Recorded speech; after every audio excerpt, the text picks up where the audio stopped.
नमस्कार दोस्तों, किसान की बात चैनल में आपका स्वागत है। मैं हूं आपका दोस्त मनीष कुमार नागर। आज हम लोग जिसकी बात करेंगे वो है देसी लहसुन की ही वैरायटी है, तुलसी उसका नाम है। अब ये क्या है, तुलसी जो है इसके कुछ अच्छे भी हैं, कुछ बुरे भी हैं। अच्छे क्या हैं, बुरे क्या हैं, ये वैरायटी कहाँ पर सक्सेस है, कहाँ पर सक्सेस कम है, तो इसकी अपन आज इस वीडियो के माध्यम से बात करेंगे।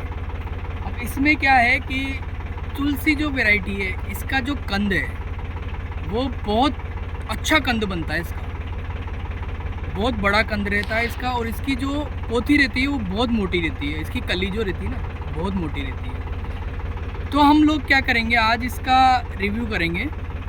और तुलसी वैरायटी की एक विशेषता ये भी है कि ये भी अपने काली दोमट मिट्टी में हो जाती है। हाड़ौती क्षेत्र में इसकी बुआई की जाती है।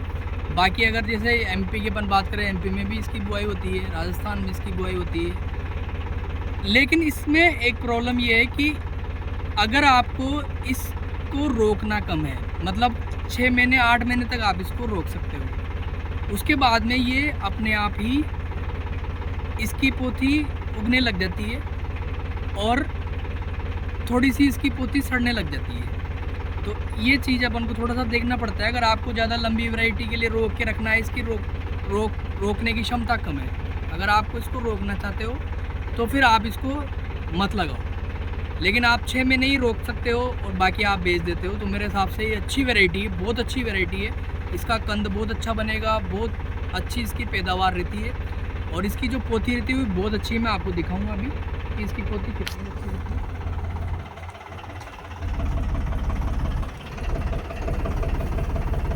जैसे कि आप देखोगे ये इसकी पोथी है। अब इसकी पोथी के अंदर बहुत बड़ी बड़ी, मतलब इसके अंदर ये देखो आप, बहुत बड़ी इसकी एक कली रहती है। तो ये आपके लिए बढ़िया एडवांटेज होगा।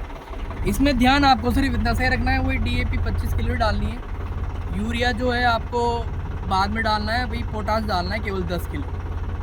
और सुपर ज़रूर आप डालें। एसएसपी का इस्तेमाल अधिक से अधिक करने की कोशिश करें, उससे आपकी मिट्टी जो है बुरबुरी रहती है, उसके अंदर हवा पानी का संचार अच्छा होता है। तो इस चीज़ का आप ध्यान रखें। और जो अपनी खेत की जो हकाई है वो इस तरह से कर दें आप कि एक बुरबुरी टाइप की हो जाए, धूल नहीं हो, थोड़े थोड़े छोटे छोटे उसके पार्ट्स हैं मिट्टी के वो रहें। उस वाले खेत में आप इसकी उड़ाई करें। और ये भी ध्यान रखें कि जहाँ पानी भरता है वहाँ पर नहीं करें। आप हमेशा पहले ही ये चीज़ देख लें कि आपको किस खेत के अंदर लहसुन करना है। जिस भी खेत के अंदर आपको लहसुन करना है उस खेत को पहले लेवलिंग करवा लें आप। लेवलिंग भी आप 6 इंच की 8 इंच की लेवलिंग कराएं, ताकि पानी कहीं भी नहीं रुके। जैसे आप पानी दें वैसे ही वो पानी उसको लगता हुआ लहसुन को, और वो बाहर निकल जाए।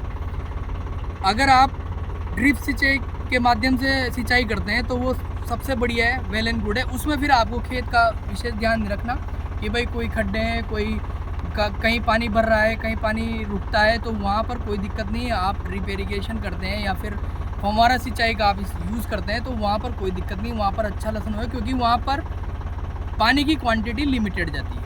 लेकिन आप फ्लड माध्यम से अगर पानी देते हैं, एक पानी आ रहा है धुर्रे में से निकल के, नहर का जो पानी आता है वो एकदम पानी जाता है बहता हुआ, तो वो जहाँ पे गड्ढे रहते हैं वहाँ पानी भर जाता है।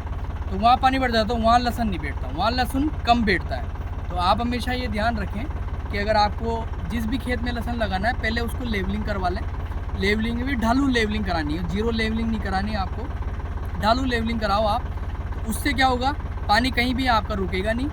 और अगर फव्वारा सिंचाई से आप कर रहे हो तो कोई दिक्कत ही नहीं है। फिर आप फव्वारा सिंचाई से तो बिल्कुल लिमिटेड पानी जाता है, हर जगह पानी मिलता है, पानी भराव कहीं नहीं रहता है, तो वो बहुत अच्छा आपका लहसुन उसमें बैठेगा। अभी इस खेत के अंदर हम लोग तुलसी जो वैरायटी है उसका हम लोग उसकी बुआई करेंगे। और हालांकि आपको पता है कि इस बार थोड़ा 15-20 दिन का डिफरेंस चल रहा है, क्योंकि बारिश की वजह से थोड़ा लेट हो गया। तो बारिश गिरने की वजह से ये भी ध्यान रखिए कि फंगीसाइड आएगा, तो फंगीसाइड आपको डालना है। फंगस लगेगी खेत के अंदर तो फंगीसाइड आपको डालना है।